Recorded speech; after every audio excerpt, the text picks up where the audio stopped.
So it's International Lesbians Day, but I have actually been crying for our gay brothers and our trans sisters and brothers this morning. I put together a post and did a lot of research for it and was sharing it with my team and just broke down. And I was like, actually, I'm going to read it to everyone on TikTok because I think it's important. And as a lesbian who came out late in life, I didn't understand queer culture and what queer people had to go through for generations and generations. And hearing this stuff is important.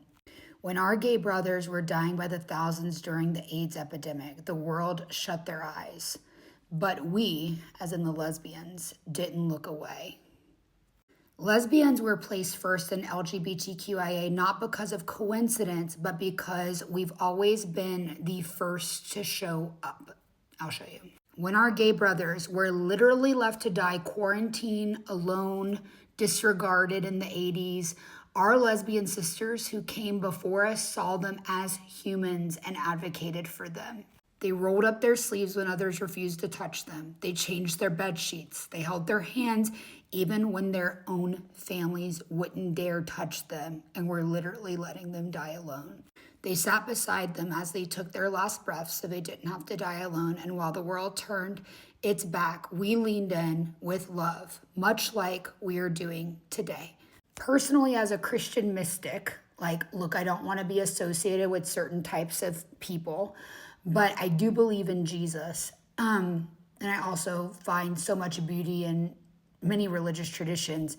I can't help but draw the parallel. Jesus wasn't afraid to touch the lepers. He moved towards pain, not away from it, just like our sisters did. Lesbians weren't afraid to love the marginalized, to reach for the forgotten, to hold the hands no one else would hold. And there's something sacred about that kind of love, the pure kind of love that chooses compassion over comfort. Having compassion isn't very popular these days, let me just say that. As lesbians, we're not afraid to love the marginalized. And now history again is watching us, and so are the powers that be. So beyond what we can say or can't say online, we get to show up in the real world as a force of love. Might not always say certain things online, but in the real world, we have to show up.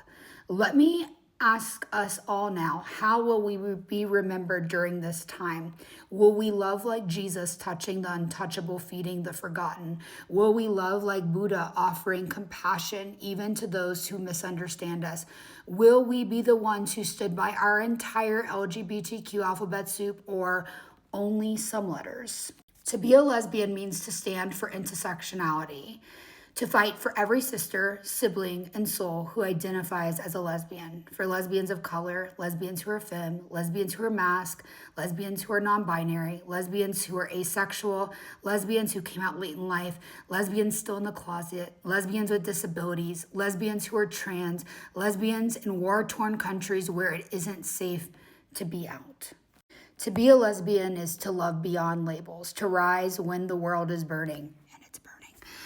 To show up again and again when it's not easy because it's who we are. May we be remembered for how far we will go to love the people who the world turns against.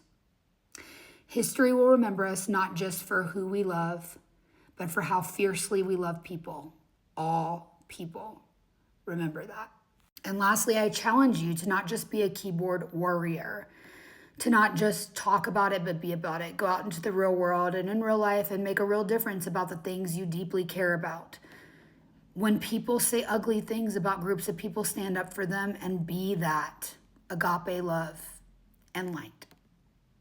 So happy International Lesbian Day. May we be proud of who we love, not just our lovers, but how we show up in the world, loving all people. As the founder of Queer Country Club, I want to make it abundantly clear that I love all people and stand with all people. And I am sending so much love, and I hope that on International Lesbians Day, we can remember that it is so important for us to show up as that love. And if we are not the ones being as attacked right now, that's lovely, because for years lesbians had to fight for respect and for mutuality. And yes, things aren't perfect, But as the ones who aren't being deliberately attacked in the world as we speak, it is our job to be the light. It is our job to love the marginalized. It is our job to make people feel at home. And in what ways are you going to challenge yourself to be this light as you walk in your everyday life?